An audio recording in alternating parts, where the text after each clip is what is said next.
Mark సువార్త 13వ అధ్యాయము 3 నుంచి 13 వచనాలను మరి దినము ఉదయకాలం వేళ చదువుకుందాం. కొంతసేపు ధ్యానం చేద్దాం. అందరూ బైబిల్ తెరచి వాక్యాన్ని చదువుదాం. మార్కు సువార్త 13వ అధ్యాయము 3వ వచనము. ఆయన దేవాలయం ఎదుట ఒలీవల కొండ మీద కూర్చుండి ఉండగా పేతురు, యాకోబు, యోహాను, ఆంద్రేయ అనువారు ఆయనను చూచి, ఇవి ఎప్పుడు జరుగును? ఇవన్నీ నెరబోవు కాలమునకు ఏ గుర్తు కలుగును? అది మాతో చెప్పుమని ఆయనను ఏకాంతమందు అడుగగా, యేసు వారితో ఇట్లు చెప్పసాగను, ఎవడునూ మిమ్మును మోసపుచ్చకుండా చూచుకొనుడి. అనేకులు నా పేరట వచ్చి నేనే ఆయననని చెప్పి అనేకులను మోసపుచ్చెదరు. మీరు యుద్ధములను గూర్చియు యుద్ధ సమాచారములను గూర్చియు వినునప్పుడు కలవరపడకుడి. ఇవి జరగవలసి ఉన్నవి గాని అంతము వెంటనే రాదు. జనము మీదికి జనమును, రాజ్యము మీదికి రాజ్యమును లేచును. అక్కడక్కడ భూకంపములు కలుగును, కరువులు వచ్చును. ఇవి వేదనలకు ప్రారంభము. మిమ్మల్ని గూర్చి మీరే జాగ్రత్త పడుడి. వారు మిమ్మును సభలకు అప్పగించెదరు, మిమ్మును సమాజ మందిరములలో కొట్టించెదరు. మీరు వారికి సాక్షార్థమై అధిపతుల ఎదుట, రాజుల ఎదుటను నా నిమిత్తము నిలవబడెదరు. సకల జనములకు సువార్త ముందుగా ప్రకటింపబడవలెను. వారు మిమ్మును అప్పగించుటకు కొనిపోవునప్పుడు మీరు ఏమి చెప్పుదుమా అని ముందుగా చింతింపకుడి. ఆ గడియలోనే మాకేది ఇయ్యబడినో అదే చెప్పుడి. చెప్పువాడు పరిశుద్ధాత్మయే గాని మీరు కారు. సహోదరుడు సహోదరుని, తండ్రి కుమారుని మరణమునకు అప్పగింతురు. కుమారులు తల్లిదండ్రుల మీద లేచి వారిని చంపింతురు. నా నామము నిమిత్తము అందరి చేత మీరు ద్వేషింపబడుదురు. అంతము వరకు సహించిన వాడే రక్షణ పొందును. ప్రభువు ఈ మాటలను దీవించునుగాక. చదవబడినటువంటి ఈ యొక్క వాక్య భాగము మరి ప్రభువు ఒలీవల కొండ మీద కూర్చున్నప్పుడు ఈ యొక్క 13వ అధ్యాయంలో అనేక విషయాలను శిష్యులకు చెప్పినట్టుగా గమనించవచ్చు. ముందుగా మరి ఆయన దేవాలయం గురించి చెప్పినప్పుడు, దేవాలయం గురించి తదుపరి ఆయన ఒలీవల కొండ మీద కూర్చున్నప్పుడు ఈ విషయాలను వాళ్ళను జాగ్రత్తగా వెళ్ళి, ఆయన ఒంటరిగా ఉన్న సమయంలో శిష్యులు ఆయన దగ్గర నుంచి కొన్ని విషయాలు రాబట్టుకోవాలనేటువంటి కుతూహలముతో, ఆశ్చర్యముతో, కొంత భయముతో కూడా, ఏందో జరుగుతుందనే ఆలోచనతో కూడా మరి ప్రభువును అడిగినప్పుడు ప్రభువు చెబుతున్నటువంటి సమాధానం మనం చూద్దాం. చూడండి, ఇక్కడ ఏమంటున్నాడంటే 5వ వచనంలో, యేసు వారితో ఇట్లు చెప్పసాగను, ఎవడునూ మిమ్మును మోసపుచ్చుకొనకుండా చూచుకొనుడి. మిమ్మల్ని ఎవరూ మోసపుచ్చుకోకుండా చూడండి. జాగ్రత్త. ఇది ప్రవచన నెరవేర్పు జరిగింది క్రీస్తు శకం 70లో. దానికి ముందు జరుగుతున్నటువంటి విషయాలు అప్పటికి చెప్తున్నాడు. దాదాపుగా తదుపరి 35 సంవత్సరాల్లో జరగబోతున్నటువంటి పనులు అన్నమాట. భవిష్యత్తులో జరగబోయే విషయాలు చెప్తున్నాడు ప్రభు వారికి. వారేమో ఎప్పుడు జరుగుతాయా అంటున్నప్పుడు, అయా మీరు ముందు మోసపోకుండా ఉండండి, జాగ్రత్త పడండి అంటున్నాడు. మోసపోవద్దు.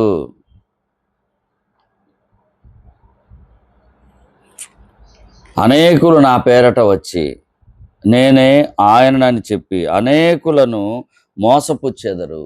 ఇక్కడ చెప్తున్నటువంటి వాక్యం ఏంటంటే, నేనే ఆయనని చెప్పి అనేకులు మోసపుచ్చెదరు.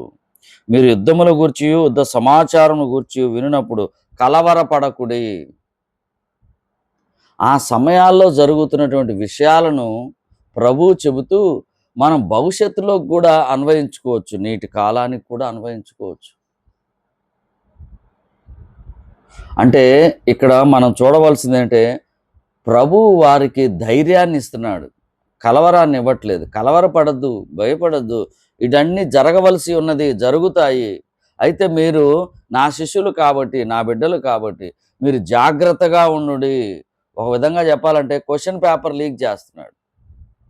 క్వెషన్ పేపరు లీక్ చేస్తున్నాడు. అంటే వాళ్ళకి ముందుగా సమాచారాన్ని ఇస్తున్నాడు. ఇట్లాంటివి జరుగుతాయి. అయితే మోసపోవద్దు. నా పేరున చాలామందొస్తారు. మిమ్మల్ని మోసం చేస్తారు. ఇంకేం చెప్తున్నాడు? యుద్ధములు జరుగుతాయి. ఒకరి మీద ఒకరు గొడవలు పడతారు. అయితే కలవరపడవద్దు. ఇవి జరగవలసి ఉన్నవి గాని అంతము వెంటనే రాదు. అంతము వెంటనే రాదు. అంటే నీవు ఆలోచించవలసిన విషయం ఏందంటే నీవు, నేను, మనం ఉన్నటువంటి దేవుడిచ్చినటువంటి ఆ కాలములో మనము చేయవలసినటువంటి పని చేసి ముందుకు వెళ్ళాల్సిందే. అంతము వెంటనే రాదు అంటే అంతము గురించి ఆలోచించాల్సిన అవసరం లేదు. ఇవన్నీ జరగవలసి ఉండగా ఆ యొక్క అంతము ప్రారంభం నుంచి అంతం వరకు ఉన్నటువంటి ఆ కాల వ్యవధిలో నీవు, నేను ఎంతవరకు ఉన్నామో అంతవరకు చూసుకొని వెళ్ళటమే. తర్వాత జనం మీదకి జనమును, రాజ్యం మీదకి రాజ్యమును లేచును. అక్కడక్కడ భూకంపములు కలుగును, కరువులు వచ్చును. వేదనలకు ప్రారంభము.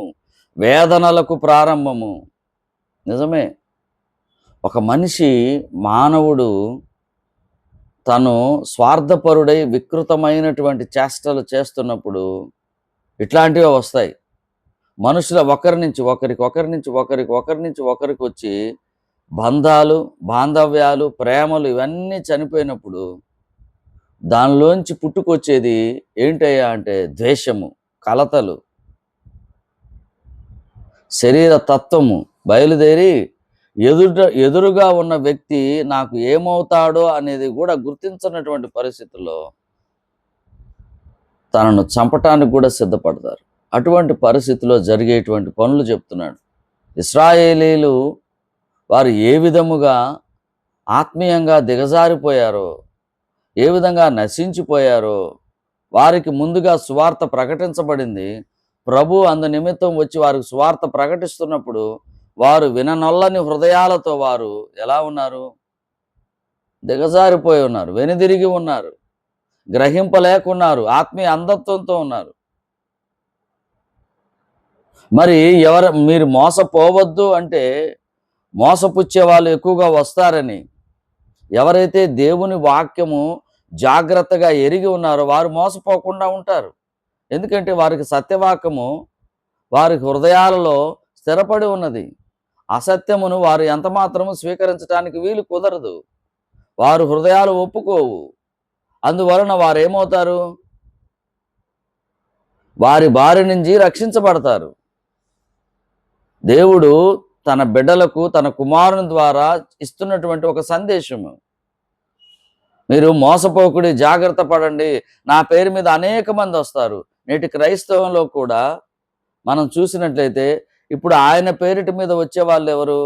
ఆయన ట్యాగ్ పెట్టుకొని, ఆయన బ్యానర్ పెట్టుకొని యేసుక్రీస్తు మందిరం, యేసు ప్రభు, యేసు పొద్దున లెగిస్తే సాయంత్రం వరకు ప్రభు మాటలు మాట్లాడుతూ ప్రజలను మోసం చేస్తున్నటువంటి నేటి సమాజములో పెద్ద మనుషులుగా చలామణి అవుతున్నటువంటి దేవ సేవకులు అని పిలువబడేటువంటి వారు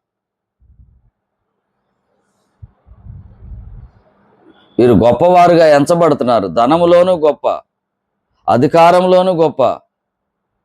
వీరు ఒక విధంగా చెప్పాలంటే ప్రభుత్వాలతో కూడా వీరు సత్సంబంధాలు కలిగి ఉన్నాయి. వీరు ఎలాగైనా మా జీవన విధానములో ప్రభువుని అడ్డం పెట్టుకొని మా యొక్క ఆస్తులు, మా యొక్క గౌరవము, మా ఆశలు పెంచుకోవాలి. తర్వాత మా యొక్క బిడ్డలకు రావాలి. రాబోయే కాలంలో ఇది ఒక పెద్ద కుట్రపూరితమైనటువంటి స్వభావము జరుగుతుంది, జరిగిపోయింది. ఇంకా విస్తృతంగా భవిష్యత్తులో పెరుగుతూ ఉంది. ఎందుకని అంటే వారి స్వభావము, వారి ఆశలు ఇవన్నీ కూడా దేవుని యొక్క సత్యవాక్యానికి అనుగుణంగా లేవు గాని ఈ లోకము యొక్క శరీరానికి సంబంధించినటువంటి ఆశల వైపు వాళ్ళు ఏం చేస్తున్నారు? వెంటాడుతున్నారు. వారు వెళ్ళటమే కాకుండా తోటి విశ్వాసులను కూడా ఆ వైపుకు నడిపిస్తున్నారు వారి స్వార్థం మేర. మరి అప్పుడేమో ఆయన పేరిట వస్తారు, నా పేరిట నేనే అని వస్తారు, మీరు మమ్మల్ని మోసం చేస్తారన్నారు. ఈరోజేమో ప్రభువుని అడ్డం పెట్టుకొని ప్రభువు బొమ్మ చూపించి మోసం చేసేవాళ్ళు కొల్లలుగా ఉన్నారు. ఇది ఎంత బాధాకరమైన విషయము. ఇది మనము విశ్వాసులమైనటువంటి మనము గమనించుకోవాలి. ఎవరెవరు మీరు జాగ్రత్తగా ఉండుడి. ఏమన్నాడు తర్వాత? కలవరపడకుడి. తర్వాత 9వ వచనంలో ఇంకోటి ఏం చెప్తున్నాడంటే, మిమ్మును మీరే జాగ్రత్త పడుడి. మీకు మీరే, మిమ్మును మీరే. వారు మిమ్మును సభలకు అప్పగించెదరు, మిమ్మును సమాజ మందిరములో కొట్టించెదరు. మీరు వారికి సాక్షార్థమై అధిపతుల ఎదుటను రాజుల ఎదుటను నా నిమిత్తము నిలవబడెదరు. సకల జనములకు సువార్త ముందుగా ప్రకటింపబడవలెను. వారు మిమ్మును అప్పగించుటకు కొనిపోవునప్పుడు మీరు ఏమి చెప్పుదుమా అని ముందుగా చింతింపకుడి. ఆ గడియలో మీకేది ఇయ్యబడునో అదే చెప్పబడును. చెప్పువాడు పరిశుద్ధాత్మయే గాని మరెవరూ కాదని చెప్తున్నాడు. ఇక్కడ ఏం చెప్తున్నాడు? మిమ్మల్ని గురించి మీరు జాగ్రత్త పడని చెప్తూ సభలకు అప్పగించెదరు. సువార్తను ప్రకటిస్తున్నటువంటి ప్రతి విశ్వాసి గుర్తుపెట్టుకోవాలి, కష్టాలు, శ్రమలు ప్రారంభం. అంతే కదా, ఆనాడు పౌలు శీలలను, తర్వాత అనేక మందిని, స్టెఫెన్ని, ఈ విధంగా అనేక మందిని హింసించారు. 12 మంది శిష్యుల్ని అనేక రకాలుగా వారు హతసాక్షులు అవ్వటం మనం గమనించవచ్చు. సువార్తను ప్రకటించడంలో ప్రతి ఒక్కరు ప్రభు ఇచ్చినటువంటి పనిని వారు నెరవేరుస్తూ ఆ మార్గములో వాళ్ళు ఏం చేశారంటే చంపబడ్డారు. అధికారులు ఎదుటికి తీసుకొని వచ్చారు. మరి పౌలు ఇవన్నీ కూడా పౌల్లో చాలా వరకు ఇవి నెరవేరినట్టుగా మనం గమనించవచ్చు.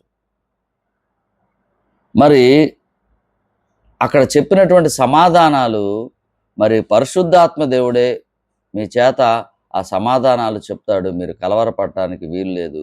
నేనేమి చెప్పాలో అని భయపడాల్సిన అవసరం కూడా లేదు అని చెప్తున్నాడు.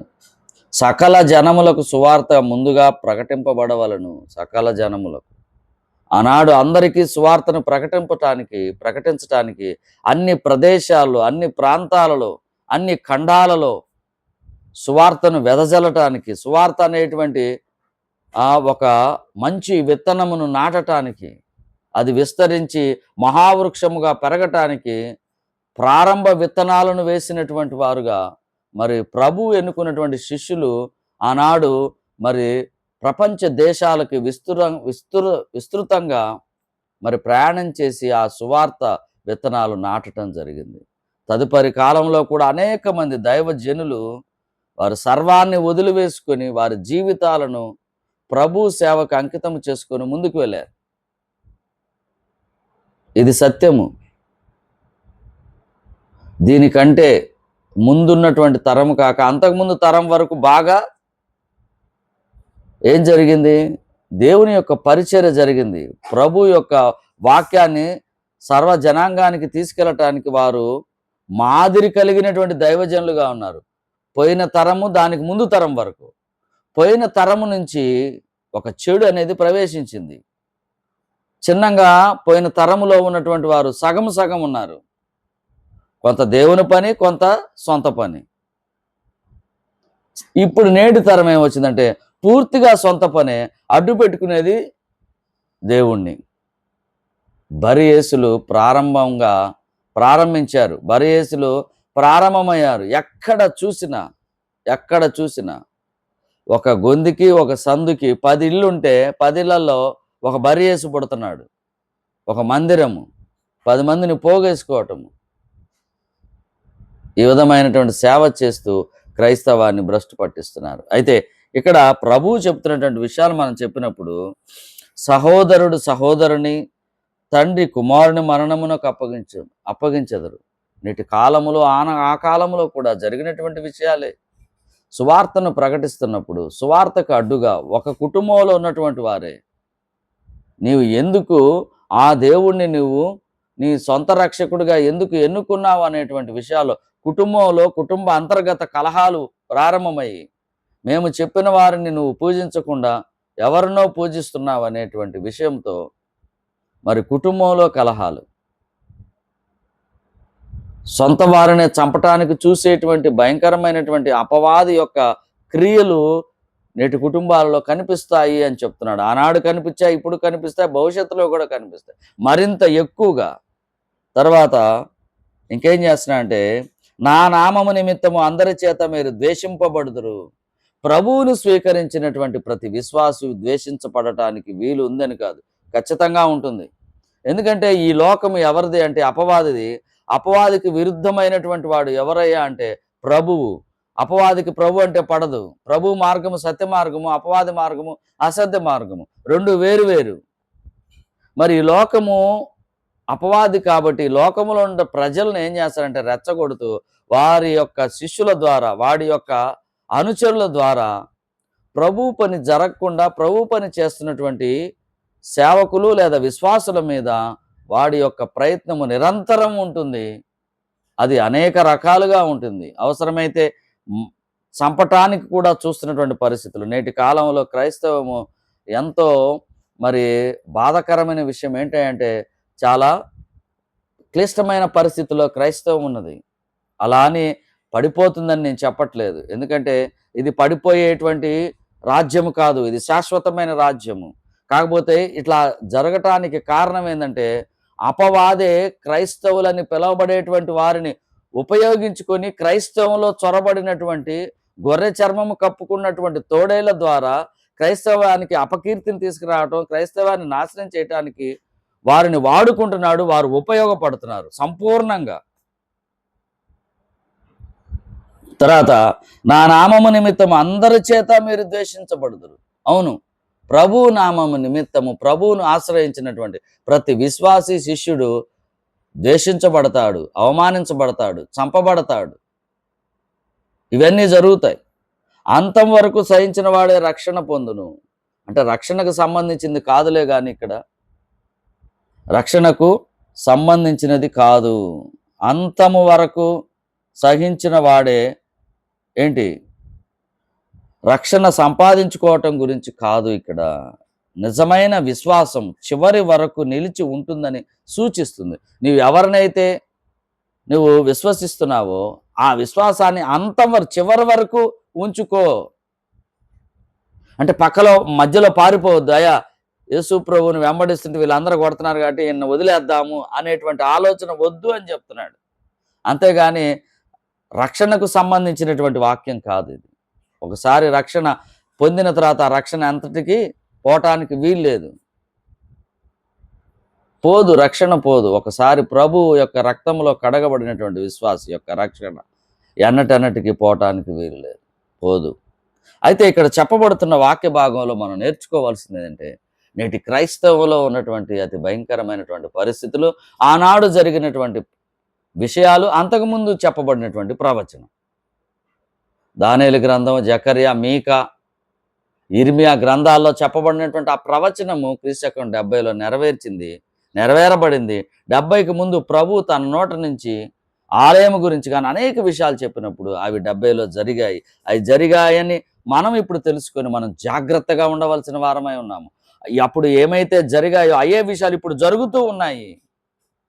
అయితే కలవరపడద్దు, మిమ్మల్ని మోసపుచ్చుకొనకుండా చూచుకొనండి, మీకు మీరే జాగ్రత్త పరుడి. ఆ సమయంలో ఏమి చెప్పుదామా అని మీరు భయపడవద్దు. పరిశుద్ధాత్మ దేవుడు మీకు ఏమి చెప్పాలో మీ నోటికి ఆయన మాటలను అందిస్తాడు. అయితే నా నామము నిమిత్తం మీకు కష్టాలు వస్తాయని ఒక స్టేట్మెంటు ప్రభువు చెప్తున్నాడు. అంతం వరకు ఏదైతే ప్రారంభంలో నా గురించి మీరు విశ్వసించారో, వాక్యాన్ని స్వీకరించారో అది అంతము వరకు పట్టుకొనుండండి. అంతం వరకు ఇవన్నీ జరుగుతాయి. కలవరపడద్దు, ధైర్యం తెచ్చుకోనండి అని చెప్తున్నాడు. కలవర పెట్టడానికి కాదు ప్రభు చెప్తుంది, ధైర్యం తెచ్చుకోండి అన్నాడు. అయితే ఈ ఉదయకాలం వేళ నీవు నేను ఈ వాక్య భాగం నుంచి మనం నేర్చుకోవాల్సిందంటే ఏం చేసుకోవాలంటే మనం ఏం చేయాలి?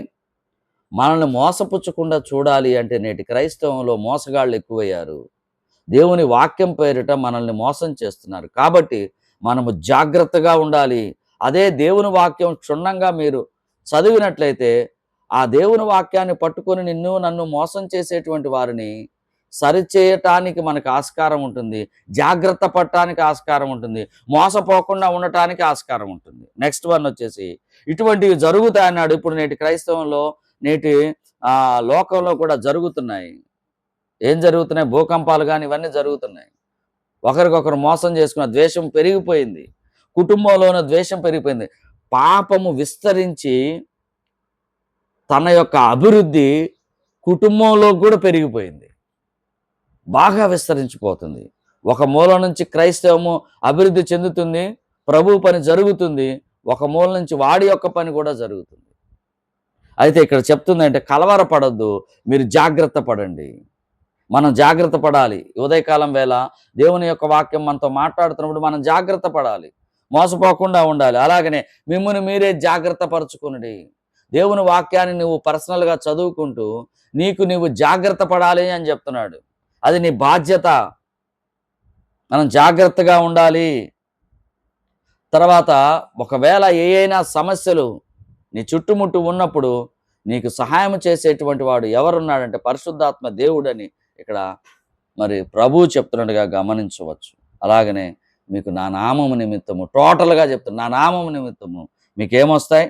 మీరు ద్వేషించబడతారు. లోకం ద్వేషిస్తుంది. హర్షించదు నిన్ను. నన్ను క్రైస్తవుల్ని ఎవరిని కూడా హర్షించదు. ఉదయకాలం వేళ చదవబడినటువంటి వాక్య భాగాన్ని బట్టి మనము జాగ్రత్త పడాలి. కలవరపడకూడదు. ఎవరు మనల్ని మోసపుచ్చుకొనకుండా చూసుకోవాలి. అయితే మనము ఖచ్చితంగా ద్వేషించబడతాము. అంతము వరకు, చివరి వరకు, నీవు నేను భూమి మీద దేవుడి పిలుపు వరకు, దేవుని యొక్క ప్రభు యొక్క మరి ఈ లోక అంతం వరకు, ప్రభు రాకడ వరకు మనం ఉన్నట్లయితే మన అంతం వరకు మనం ఎలా ఉండాలి? వీటన్నిటి విషయంలో జాగ్రత్తగా ఉండాలి. విశ్వాసాన్ని దృఢపరుచుకోవాలి. అంటిపెట్టుకొని ఉండాలి. ఈ విధంగా మనం ప్రయాణము చేయవలసిన వారమై ఉన్నాం. ఉదయకాలం వల్ల దేవుడు మాట్లాడుతున్నటువంటి ప్రతి మాటని మనం జాగ్రత్తగా సరిచేసుకొని మనం ముందుకు వెళ్ళవలసిన వారమై ఉన్నాం. ప్రార్థన చేసుకుందాం. కృపా కనికరము కలిగిన మా దేవా, మా తండ్రి, స్తోత్రము నాయన. ఉదయకాలం వేళ మీ పాద సన్నిధానములో మరొక మారు మిమ్మల్ని జ్ఞాపకము చేసుకొని స్తుతిస్తున్నాం. మీరు ఇచ్చిన కృపకై స్తోత్రము తండ్రి. ఇంతవరకు మమ్మల్ని రక్షించారు. స్తోత్రము నాయన. మీ కృపలో మమ్మల్ని జ్ఞాపకము చేసుకొని తండ్రి, మా దేవా నాయన, మీ ప్రేమ ద్వారా మమ్మల్ని ప్రతి దినము మమ్మల్ని నడిపిస్తున్నారు. స్తోత్రము తండ్రి. మా దేవా, మా తండ్రి, ఈ సమయంలో మీరు బోధించినటువంటి వాక్య భాగాన్ని బట్టి స్తోత్రము చెల్లిస్తున్నాం. కృతజ్ఞతాస్తుతులు చెల్లిస్తున్నాం. అవును నాయన, నేటి క్రైస్తవంలో మీరు చెప్పిన విషయాలు జరుగుతూ ఉన్నాయి నాయన. మేము జాగ్రత్తగా ఉండమని చెప్పారు. మోసపుచ్చుకోకుండా చూసుకోనమన్నారు. మీకు మీరే జాగ్రత్త పడండి అని చెప్తున్నారు. మిమ్మల్ని ద్వేషిస్తారని చెప్పారు. అయితే మేము జాగ్రత్తగా ఉండటానికి నాయన మీ మీద ఉన్నటువంటి విశ్వాసాన్ని అంతము వరకు దృఢపరుచుకొని నాయన విశ్వాసాన్ని అంటిపెట్టుకుని జీవించడానికి మీరు కృప చూపించమని వేడుకుంటున్నాను. మా తండ్రి, మా దేవా నాయన, ఈ దినమంతట్లో మీ కృపలో మమ్మల్ని భద్రం చేయమని నాయన, మా మాటలు, ఆలోచనలు, క్రియలు మీవై ఉండునట్లుగా నాయన, మీ రాజ్య నివాసులుగా మమ్మల్ని చేసిన మీ కుమారుని బట్టి స్తోత్రము చెల్లిస్తూ ప్రతి విషయంలో మీరే మహిమ పొందమని, తిరిగి సాయంత్రం వేళ కుటుంబంగా మేము మిమ్మల్ని స్తుతించే గొప్ప భాగ్యాన్ని మాకు దయచేయమని, ప్రతి విషయంలో మీరే మహిమ పొందమని, మా బంధువులు, రక్త సంబంధికులు, అన్నదమ్ములు, అక్కజేళ్ల కుటుంబాలను దీవించండి, బలపరచండి. ప్రతి విషయంలో మీరే మహిమ పొందమని మా ఈ ప్రార్థన మీ పాదముల చెంత మీ ప్రియకుమారుడు, మా అందరి ప్రియ రక్షకుడైన ప్రభువైన యేసుక్రీస్తు వారి ఘనమైన పరిశుద్ధమైన నామములో అడిగి వేడుకుంటున్నాము తండ్రి. ఆమేన్.